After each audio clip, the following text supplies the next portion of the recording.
Welcome to Folklore mythology, where we explore the spirits, legends, and shadowy beings that still linger at the edge of old world memory. I'm Jodie, and today we travel to the misty Highlands of Scotland to meet a figure both haunting and tragic, the Bean Nighe, the washerwoman at the ford. Let's begin with a story. A lone traveller, a Highlander, is walking at twilight. The hills are shrouded in fog. At the edge of a quiet stream, he sees a woman, bent, tattered, pale, washing clothes stained with blood. A chill runs through him. The fabric bears a name stitched inside.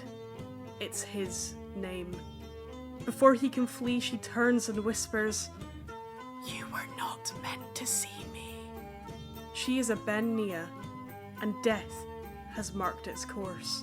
The Bean Nighe is a spirit from Scottish folklore. Her name means washerwoman, and her task is grim.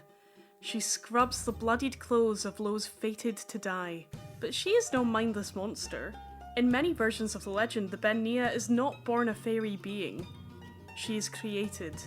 According to Highland belief, a woman who dies in childbirth, particularly if she died before all her sins were forgiven, is doomed to become a Bean Nighe.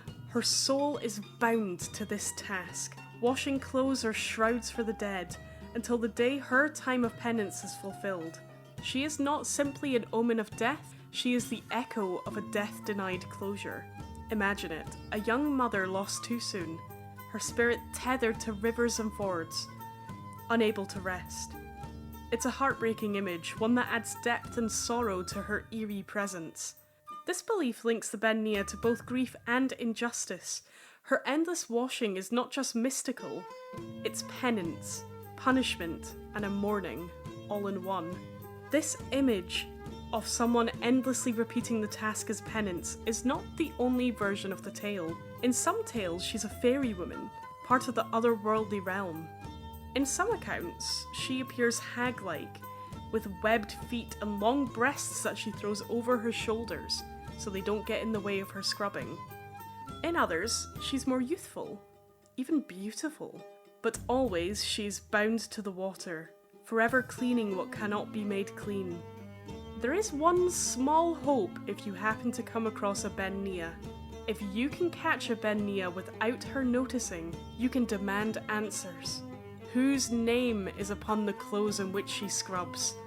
You can even ask for 3 wishes like a genie, but sneak carefully. The spirits of the sorrowful do not always forgive easily. The Bean Nighe exists in a liminal space between life and death. Like many water spirits in Celtic lore, she lives at a boundary, a ford, a stream, places where one world slips into the next. And that makes sense. Water has always symbolised transitions, birth, death, mourning. And who better to haunt such a place than a woman whose life was cut short during the ultimate transition, childbirth? She's a reminder not only of mortality, but of how women's suffering, especially in childbirth, was deeply feared and mystified in ancient times. It's thought that the Bean Nighe likely emerged from ancient Celtic and pre-Christian beliefs in death spirits and otherworldly women. The earliest written accounts of a Bean Nighe appear in Scottish folklore collections from the 18th and 19th centuries, though she was undoubtedly a part of oral storytelling for centuries before that.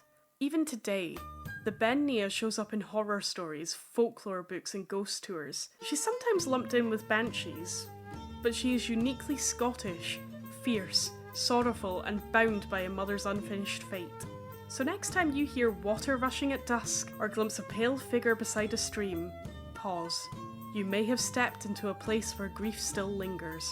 And if your name does happen to be on the clothes that she is washing in the ford, you could sneak up on her and ask for wishes instead.